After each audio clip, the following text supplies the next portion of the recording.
তো হ্যালো বন্ধুরা, আপনারা দেখতে পাচ্ছেন আমি এখন দাঁড়িয়ে আছি একটা কৃষ্ণ মন্দিরের সামনে। তো সেই কৃষ্ণ মন্দিরের ভেতরের অংশটা চলুন দেখাতে থাকি, তারপরে বাইরের অংশটা দেখাবো। তো অবশ্যই কমেন্ট বক্সে হরে কৃষ্ণ রাধে রাধে লিখতে ভুলবেন না। তো ধীরে ধীরে কৃষ্ণ মন্দিরের মধ্যে প্রবেশ করেছি, চলুন যাই। দেখুন চলে এসেছি কৃষ্ণ মন্দিরের মধ্যের অংশ, ভেতরের যে অংশটা সেটা দেখতে পাচ্ছেন। দেখুন দারুণ সুন্দর কারুকার্য করা হয়েছে।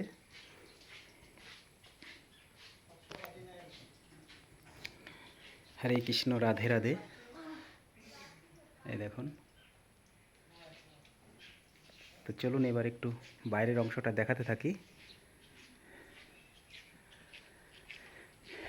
চলুন। তো এটা হচ্ছে বাইরের অংশ।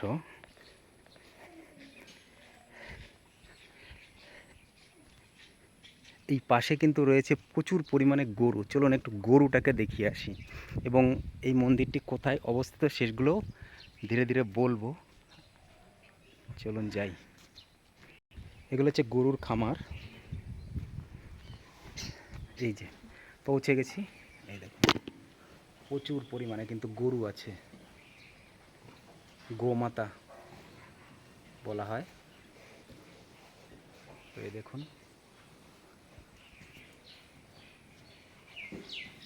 প্রচুর পরিমাণে গরু রয়েছে।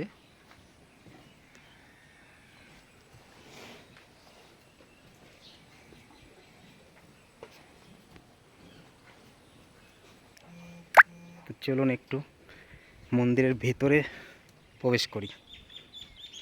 এবং আরেকটা জিনিস, এইটা হচ্ছে রাস্তা, এবং এই রাস্তার থেকে মোটামুটি আপনার 400 মিটার দূরে একটা দারুণ সুন্দর নদী বয়ে গেছে, এবং সেই নদীতে প্রচুর জল আছে, মানে দারুণ সুন্দর। তো চলুন যাই। তো দেখতেই পাচ্ছেন যে মন্দিরটি কিন্তু দারুণ সুন্দর প্লেসে অবস্থিত, অবশ্যই আপনারা আসবেন। এই যে ভেতরের অংশ, চারিপাশে একটু দেখিয়ে দিই আগে।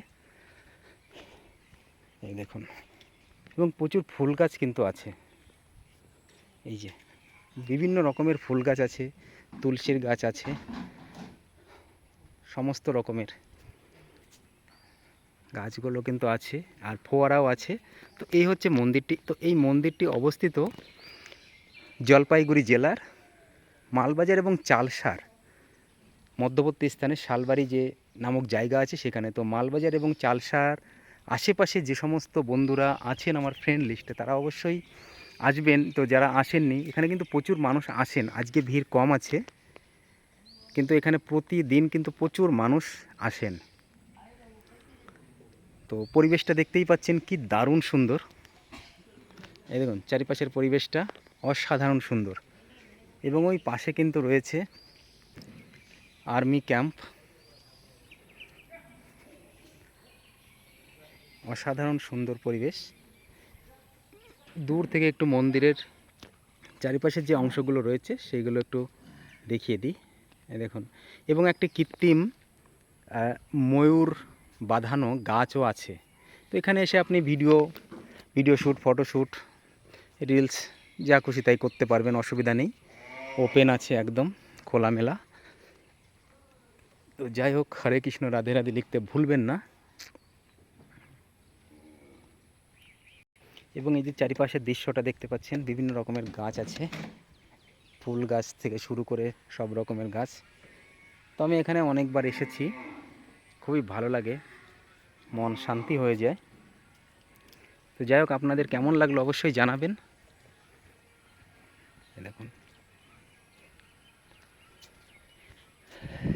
এই তো দূর থেকে একটু দেখিয়ে দিই, অসাধারণ সুন্দর জায়গা।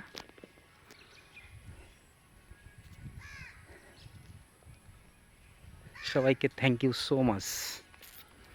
হরে কৃষ্ণ রাধে রাধে, জয় শ্রী রাধে কৃষ্ণ।